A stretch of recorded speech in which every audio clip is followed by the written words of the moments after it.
Assalamualaikum warahmatullahi wabarakatuh. Baik, selamat bertemu lagi dengan saya, Bunga Isa.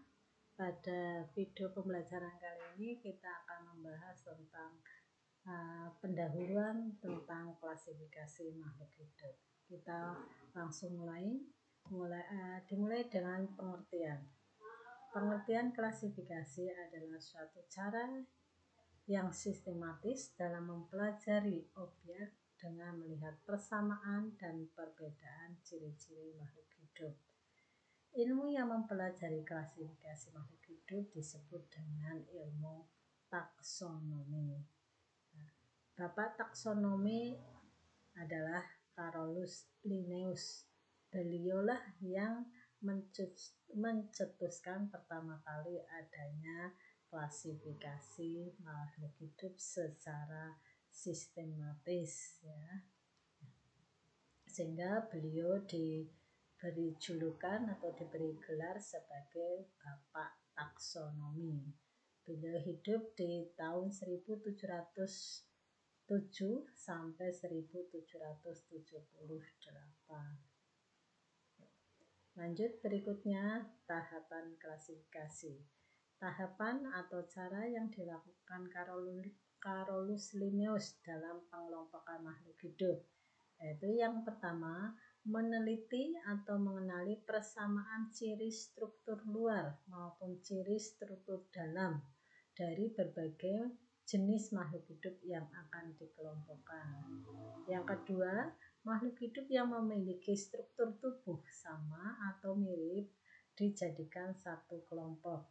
Sedangkan makhluk hidup yang memiliki ciri yang berlainan dikelompokkan pada kelompok tersendiri. Yang ketiga, memberikan istilah tertentu untuk setiap tingkatan klasifikasi yang ditentukan berdasarkan banyak atau sedikitnya persamaan ciri pada setiap jenis makhluk hidup yang dikelompokkan. Ya. Berikut urutan takson dalam klasifikasi. Dalam sistem klasifikasi, makhluk hidup dikelompokkan dalam suatu tingkatan atau takson.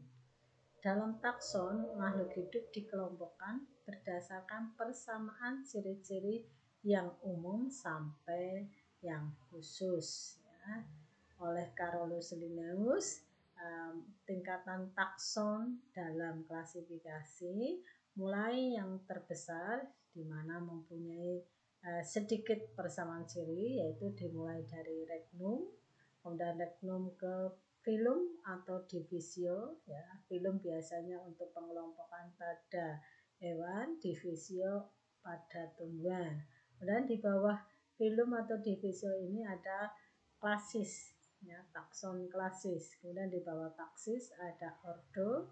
Kemudian di bawah ordo ada familia, di bawah familia ada genus, dan yang paling akhir adalah tingkatan takson yang terkecil adalah spesies. Ya.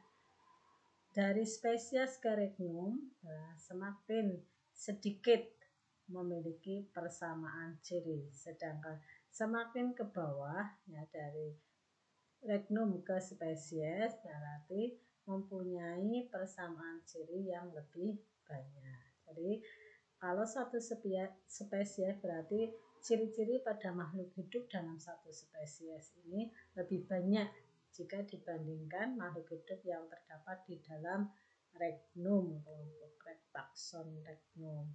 Nah, berikutnya kita ke metode penamaan ilmiah. Carolus Linnaeus menggunakan sistem binomial nomenklatur untuk membuat atau memberi nama ilmiah pada makhluk hidup. Ya. Aturan sistem binomial nomenklatur antara lain yaitu yang pertama, nama ilmiah setiap spesies makhluk hidup terdiri atas dua kata, di mana kata yang pertama akan menunjukkan genus, diawali dengan huruf besar pada penulisannya.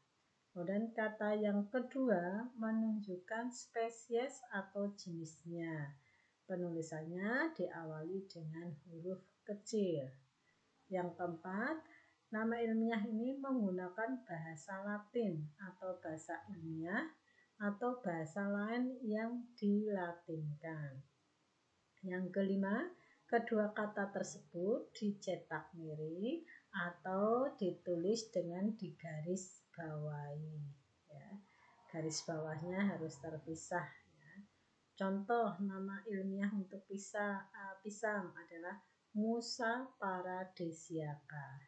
Kata pertama yaitu Musa ini M-nya diawali dengan huruf besar. Dan kata pertama ini menunjukkan genus dari pisang yaitu Musa. Kemudian kata kedua paradisiaca. Paradisiaca ini penulisannya diawali dengan huruf kecil, berarti P-nya harus kecil. Kata kedua ini menunjukkan spesies, berarti spesies dari pisang adalah paradisiaca. Sedangkan huruf L di akhir ini merupakan pelaku, ya, nama singkatan dari pelaku yang mengidentifikasi makhluk hidup tersebut, yaitu Linnaeus, maka disebut dengan L, disingkat dengan L. Lanjut, berikutnya ke manfaat klasifikasi. Manfaat atau tujuan klasifikasi makhluk hidup antara lain: 1. Mempermudah dalam mempelajari dan mengenal berbagai macam makhluk hidup. Yang kedua, mengetahui hubungan kekerabatan antar makhluk hidup. Yang ketiga, mengetahui manfaat makhluk hidup untuk kepentingan manusia. Dan yang keempat, mengetahui adanya saling ketergantungan antar makhluk hidup. Ya, demikian penjelasan Ibu untuk video kali ini. Terima kasih atas perhatian kalian. Ibu akhiri. Assalamualaikum warahmatullahi wabarakatuh.